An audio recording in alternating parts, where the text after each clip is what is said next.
The island of Dapplemere floated so high above the world that its wheat field swayed in air currents instead of wind. Beneath every cottage and coral pink orchard hung fat, translucent balloons, stitched from cloud spider silk and filled with shimmering helium. Their glinting skins formed a second sky under the island, reflecting sunlight in pastel colors. Whenever someone on Dapplemere acted with honesty, speaking a truth, admitting a fault, acknowledging a feeling, tiny vents in the balloons released fresh threads of helium, and the island rose a breath higher. Whenever someone lied, the same vents coughed out grains of sand, dull, ordinary, heavy, collecting in pouches strapped to the balloon nets. In the long memory of the elders, this balance had kept Dapplemere hovering safely between the white-capped mountains below and the thunderhead ceiling above. Nira and her little brother Kel knew the rule the way they knew the taste of rainwater or the smell of sun-charred straw. Helium for honesty, sand for lies.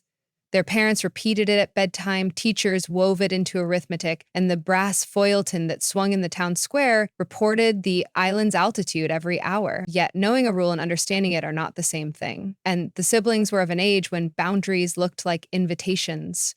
The day boldness caught them both, they were supposed to be helping in the tomato terraces.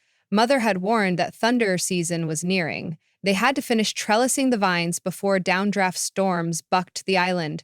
But trellises could wait, Kel insisted. He had found something better, a secret door under the mayor's hall that rumor said led to the helio chamber heart of every balloon. Only grown-ups go down there, Nero whispered, as her brother led her along a lane of wobbling lanterns. We'll be cuffed for meddling. Kel's grin was luminous. How will knowing make anything worse? Besides, aren't you tired of being told and never shown? Nira was tired. She was 14, expected to model responsibility for 11-year-old Kel and 7-year-old Mirren, but no one offered responsibility's power, just its chores. She followed him. They found the trap door behind stacked shipping crates. No guard, only a rusted latch. The air smelled faintly of citrus and something sharper, like lightning frozen mid-flesh. Kel shouldered the latch up. The door opened with a sigh, and a staircase spiraled into pearly glow. The helio chamber was an underground cathedral made of balloons. Spheres the size of cottages thrummed gently, nets cinched around their equators, luminous veins pulsing inside their skins. Copper pipes tangled among them, and on a dais at the chamber center stood 2 transparent hourglasses. Each was taller than Kel. One brimmed with golden vapor helium swirling like captured dawn. The other held a mound of dull gray sand. What are those? Nira breathed. The ledgers, Kel said, repeating a phrase he'd overheard from town gossip. Every truth and every lie. He scurried closer. Nira reached for him, then froze inside the dais railing. Triangular vents puffed out vapor, trickled sand according to some invisible measure. The chamber was alive with whispers. Some she recognized. I forgive you. I was wrong, fluttered through the pipes and fed the helium hourglass. Other murmurs. I didn't break it. It wasn't me. Dribbled sand. Kel pressed both palms to the helium glass. Imagine, he said, eyes alight, if we could feed it ourselves. Dapplemere would rise so high we would see the stars at noon. Nira felt a knot of equal parts thrill and dread. Or, if we mess up, we sink. We won't, he promised. She had never known Kel to keep promises for long. He rummaged in his satchel, pulled out a slanted spyglass he'd cracked 3 weeks ago while racing carts downhill, and faced the helium glass. I broke Father's favorite spyglass, he shouted. Gold vapor erupted from a nearby vent, swirling into the hourglass, the helium meniscus climbing a finger's width. Above them, balloons boomed softly, pleased. Kel laughed. See, Nira exhaled. She had a confession, too. She had secretly read her best friend Sachi's diary last month. The guilt weighed upon her. Could an apology offered to empty air be honest enough? She drew breath. I read Sachi's diary without permission. The words left her mouth tapped rough. A second puff of helium brightened the chamber and the hourglass rose again. Nira swayed with relief. Telling the truth felt like cutting loose ballast she hadn't realized she carried. That's enough, she said. Let's go before we're caught. But Kel's mischief was just warming. What if we test the other one, just to see? No, he ignored her. Turning to the sand hourglass, he murmured, I didn't steal Aunt Ara's peppermints last solstice. Instantly, gray grains hissed through a vent, pooling around the base of the sand glass. The balloons overhead shuddered as if in mild indigestion. Kel's eyes widened. Faster than I expected. You proved the point. Now stop, Nira urged. Yet he reached again. It was Nira who lost Mirren's necklace. He lied. The sand vent belched. Balloons groaned low. Somewhere above, faintly, a bell rang, one of the altimeters by the cliff walk indicating a descent of 2 feet. Kel paled. Oops. Nira's cheeks flamed. Take it back.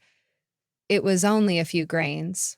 Another bell chimed, lower, and the floor tilted a subtle degree. The siblings stiffened. They had to leave, confess, and set things right. But footsteps clattered overhead. Voices, adult voices, drifted through the hatch. Patrol. Nira grabbed Kel's wrist. Hide. They ducked behind a bundle of ropes. 2 wardens entered, Inspector Hall and his aide, Rusa.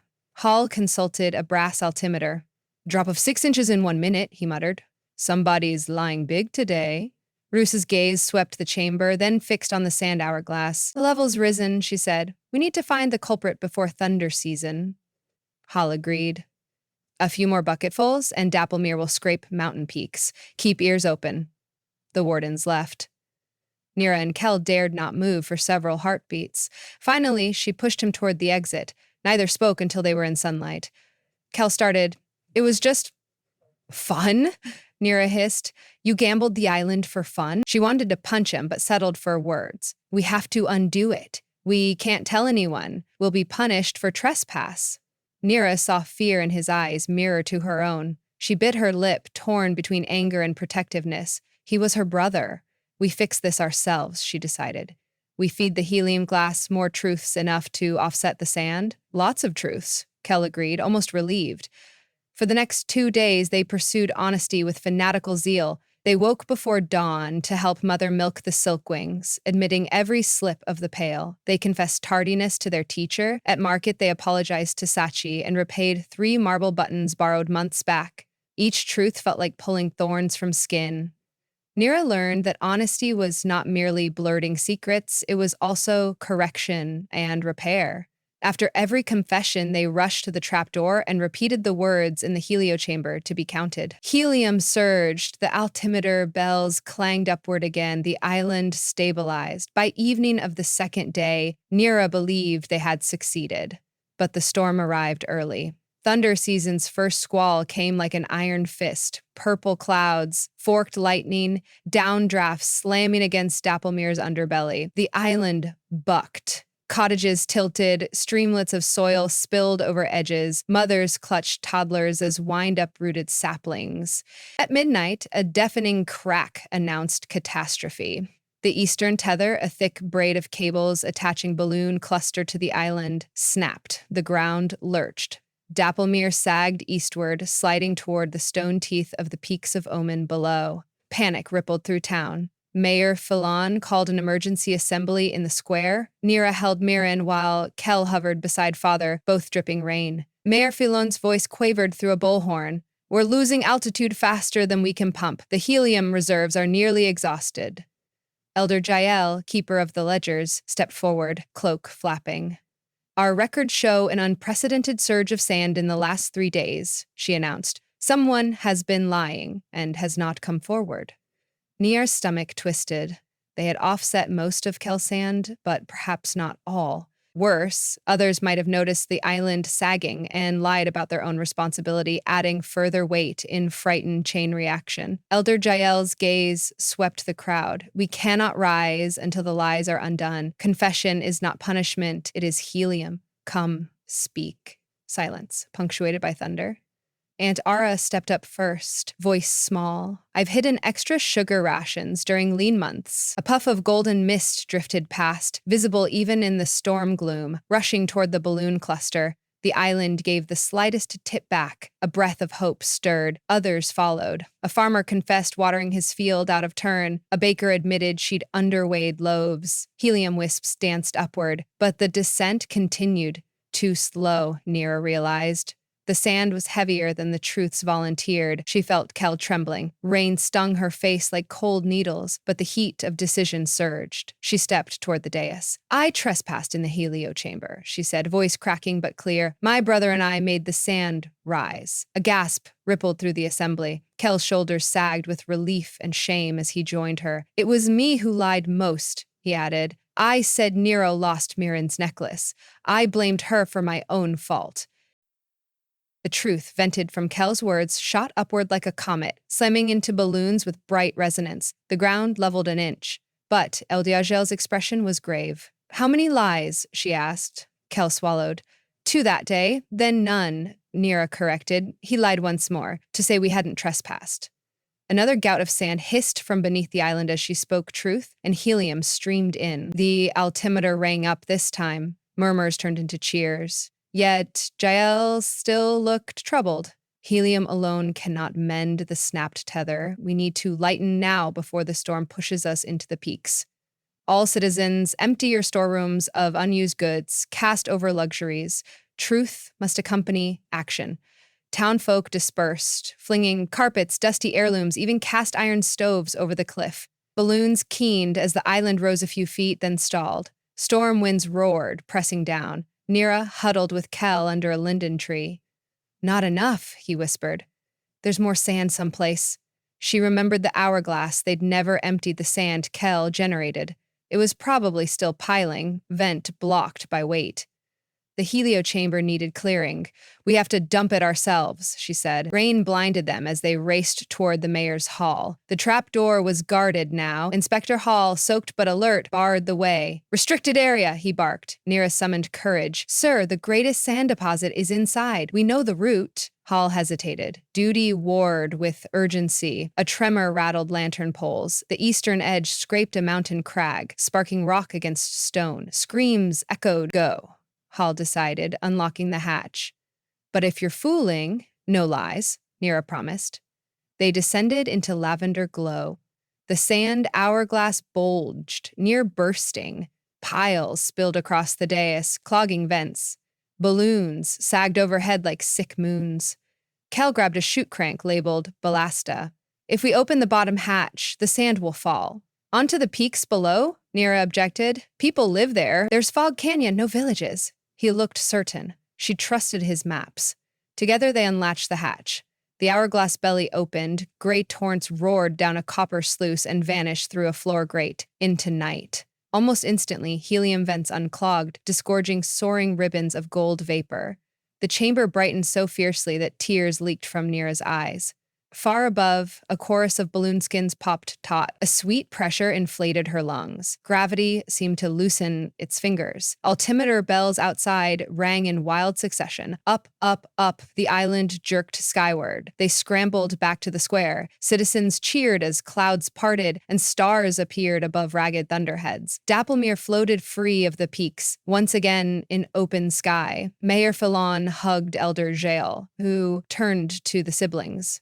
"Your honesty saved us," she said. "And nearly doomed us," Kel answered, voice small. Jael nodded. "Both are true. Remember that."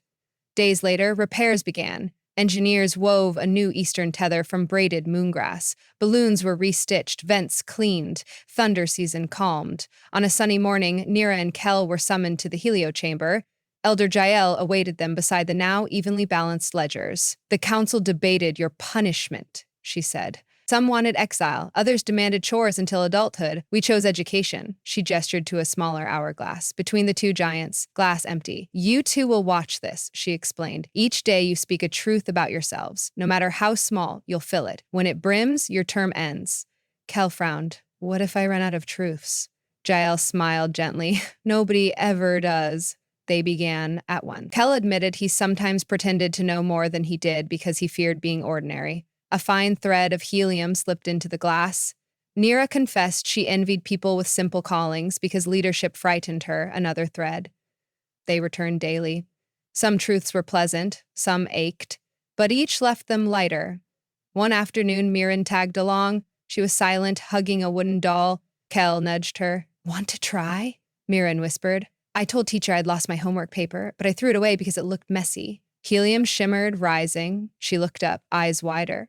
Feels like breathing after crying, she murmured. Kel laughed softly. Exactly. Months passed until one golden dawn, the siblings approached the chamber to see their hourglass full liquid dawn swirling inside. Elder Jael greeted them, silver hair, a halo in skylight. You understand now, she said. Nira nodded. Honesty isn't a rule, it's lift, Kel added. And lies are weight we ask others to carry. Jael led them onto an outdoor platform. Below, balloon nets gleamed. Above, sky stretched boundless. Dapplemere hovered higher than living memory, islands of neighbors visible as bright freckles across blue. Nira inhaled, air smelled of citrus and lightning again, but now she recognized the scent, possibility.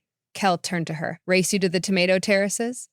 She grinned. First, let's tell Mother we're actually eager to do the work. He blinked. That'll shock her.